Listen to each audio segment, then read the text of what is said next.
Gadda chasi yubena gadasi shagoye daboye arkana titasi oda bultu jada dana barsisi sabonsi tu sabak debisi sabonsi tu sabak debisi karma gadda chasi yubena gadasi shagoye daboye arkana titasi oda bultu jada dana barsisi sabonsi tu sabak debisi sabonsi tu sabak debisi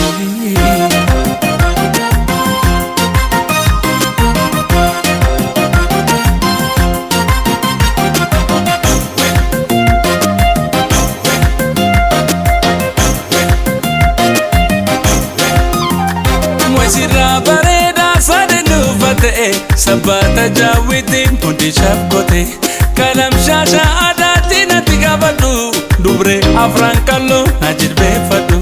waisira bareda sadadu fate sabata jawitin pundi shafkote kalam shasha adatina tigabadu dubre afran kallo najid befadu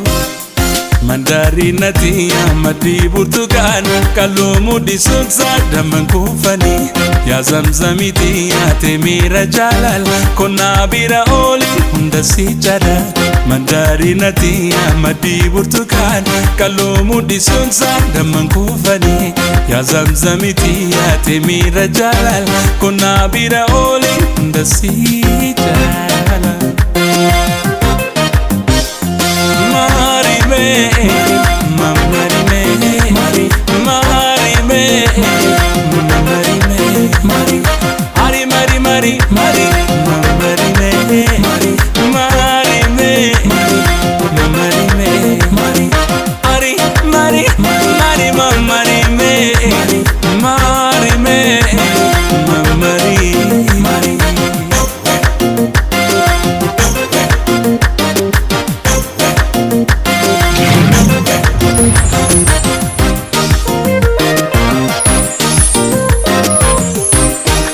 Shankora ramisi yami oftutia leman muladarra umamni kefaya dadar mutalako shakenta nabia esa jirta malo jadatia esa jirta malo jadatia Shankora ramisi yami oftutia leman muladarra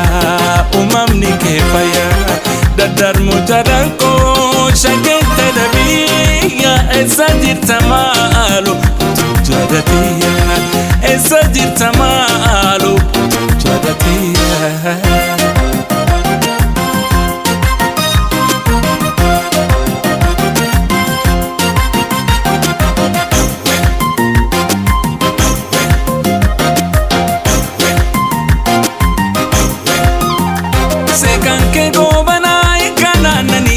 Challe morma ketin dokan fani dagale jiru tona birande miin rabbi tusi ume sinaptamani sekan ke gobana ikana nani challe morma ketin dokan fani dagale jiru tona birande miin rabbi tusi ume sinaptamani Mandarinati amadi burtukan kalumu disusa daman kufani ya zamzamiti ate mira jalal kona bira oli ndasi chada Mandarinati amadi burtukan kalumu disusa daman kufani ya zamzamiti ate mira jalal kona bira oli ndasi chada Mari me, Mari